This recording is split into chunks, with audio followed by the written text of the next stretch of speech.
Video number 7 है जो आपको यहाँ पर छोड़ा गया था। वह हस्तशिल्प के एक महत्वपूर्ण केंद्र के रूप में विकसित हुआ। यह सब जो बातें हो रही हैं, जो जानकारी आपको मिल रही है, वो अवध के बारे में मिल रही है। ठीक है, तो अब यहाँ से हम शुरू करेंगे वीडियो नंबर 7 के लिए। लेकिन आगे पढ़ने से पहले मैं आपको ये मैप चाहूँगा दिखा दूँ, चूँकि ये भी इसका पेज नंबर का अगला पेज है। ये पेज नंबर जो है 13 में आएगा। ठीक है, अभी तक 12 पेज हुआ था, तो इसको भी ध्यान से देख लीजिए। 18वीं शताब्दी के पूर्वार्ध में भारत आर्थिक मानचित्र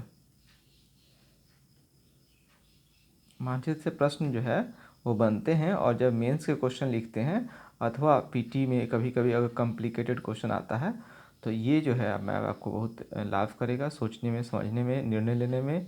यूपीएससी की जो तैयारी करते हैं उनके लिए तो खैर बहुत उपयोगी है, क्योंकि उसमें काफ़ी हार्ड क्वेश्चन, इस सेंस में कि सोचना समझना पड़ता है। वहाँ पर सिर्फ रट के नहीं हो सकता वहाँ पर। अब तो बीपीएससी में रटना मुश्किल है, लेकिन फिर भी यूपीएससी का एक कुछ ज़्यादा ही बड़ा ऊंचा स्टैंडर्ड है।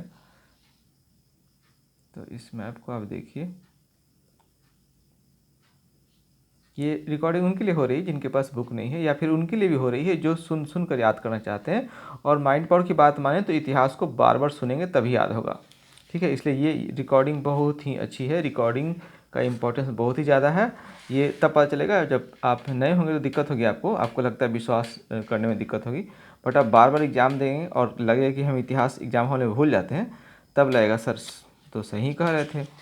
तो यहाँ से लाइन है आपका, स्थानीय सरदारों तथा जमींदारों के संरक्षण में दस्तकारी और संस्कृति दोनों का असर कस्बों तक पहुँच गया। किन कस्बों तक? अवध के कस्बों तक। ठीक है, सफदरजंग ने बहुत ऊंची व्यक्तिगत नैतिकता बनाए रखी। वह जिंदगी भर अपनी एकमात्र पत्नी के प्रति वफादार रहा।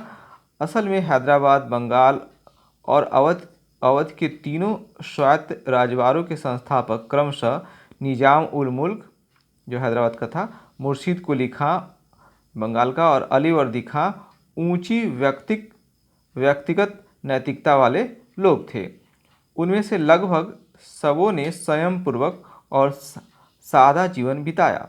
यह इस धारणा को झूठा साबित करती है कि 18वीं सदी के प्रमुख सामंतों ने फिजूलखर्ची और विलासिता की जिंदगी बिताई, लेकिन अपने सार्वजनिक और राजनीतिक व्यवहार में ही उन्होंने धोखाधड़ी, षड्यंत्र और विश्वासघात का सहारा लिया। आजकल भी कुछ नेता ऐसे हैं।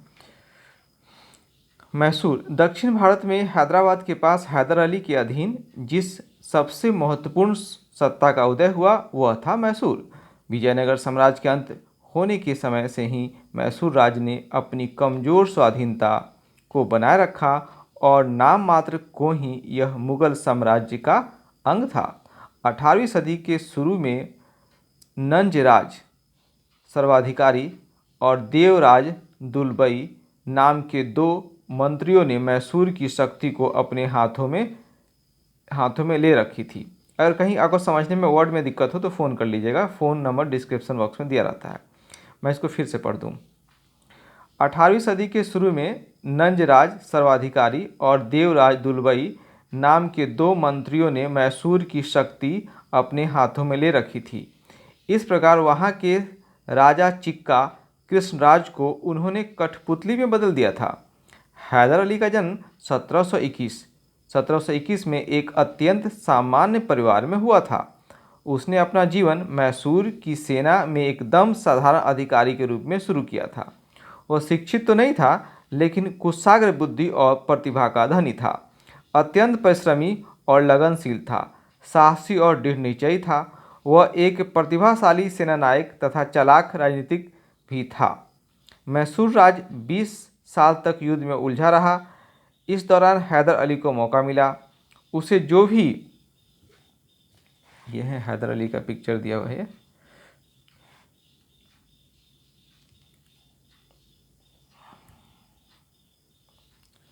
उसे जो भी मौका मिला उसका उसने लाभ उठाया और मैसूर की सेना में ऊंचे पद पर पहुंच गया। जल्द ही उसने पश्चिमी सैनिक प्रशिक्षण के महत्व को पहचाना तथा जो सैनिक उसके अधीन थे उनको आधुनिक प्रशिक्षण दिलवाए। वर्ष 1755 में डिंडुलगुल में उसने एक डिंडुलगुल जो है ये आपको तमिलनाडु में है, अभी भी है। 1755 में डिंडुलगुल में उसने एक आधुनिक शस्त्रागार स्थापित किया। इसमें उसने फ्रांसीसी विशेषज्ञों की मदद ली। वर्ष 1761 में उसने नंज राज को सत्ता से अलग कर दिया तथा मैसूर राज्य पर अपना अधिकार कायम कर लिया।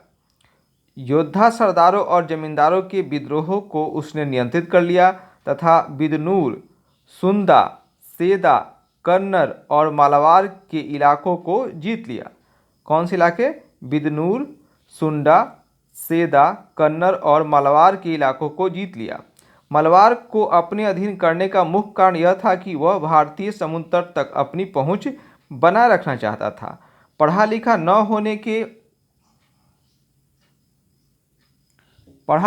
होने के बावजूद वह कुशल प्रशासक था। उसने राज्य में मुगल शासन प्रणाली तथा राजस्व व्यवस्था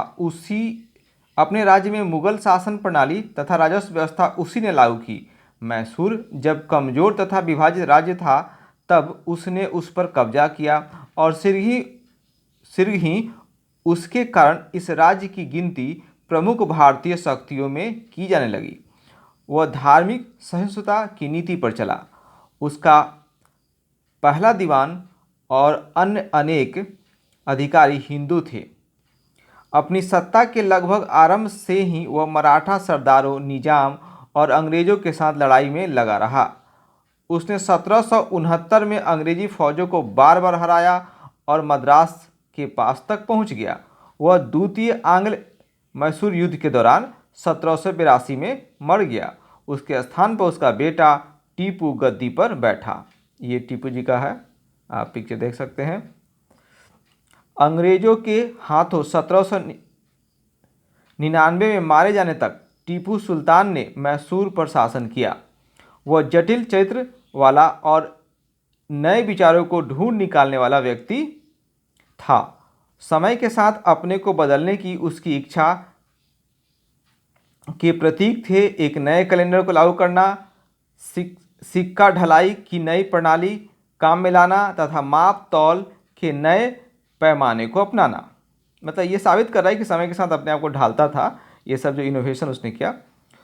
उसके निजी पुस्तकालय में धर्म, इतिहास, सैन्य विज्ञान, औषधि विज्ञान और गणित जैसे विविध विषयों की पुस्तकें थी।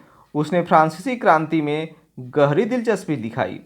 उसने श्रीरंगपट्टनम में स्वतंत्रता वृक्ष लगाया और एक जैकोबिन क्लब का सदस्य बन गया। ये जैकोबिन क्लब क्या है पूछ लीजिएगा। उसकी सांगठनिक क्षमता का प्रमाण यह है कि जिन दिनों भारतीय फौजों के बीच अनुशासनहीनता आम थी, उसके सैनिक अंत तक अनुशासित और उसके प्रति वफादार रहे। उसने जागीर देने की प्रथा को खत्म करके राजकीय आय बढ़ाने की कोशिश की।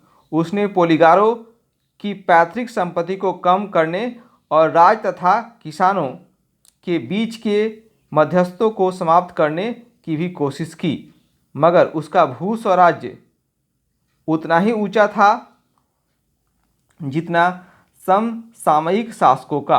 वह पैदावार का 1/3 हिस्सा तक भू राजस्व के रूप में लेता था, मगर उसने अबवाओं की वसूली पर रोक लगा दी। अबवाओं का मतलब होता है इलीगल टैक्स।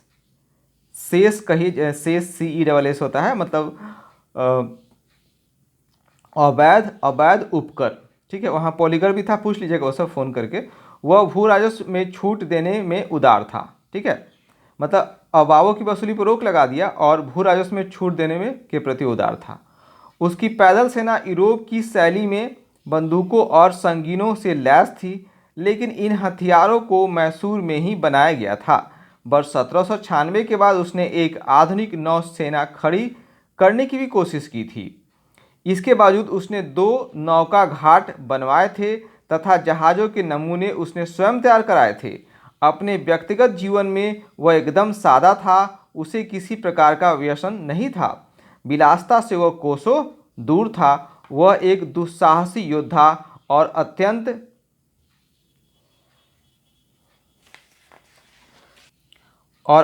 प्रतिभाशाली सेनानायक था। उसकी यह अत्यंत प्रिय उक्ति थी कि एक शेर की तरह एक दिन जिंदा जीना बेहतर है, लेकिन भेड़ की तरह लंबी जिंदगी जीना अच्छा नहीं है। दोस्तों, इससे ही मैं आगे बढ़ूंगा अगले वीडियो में। धन्यवाद।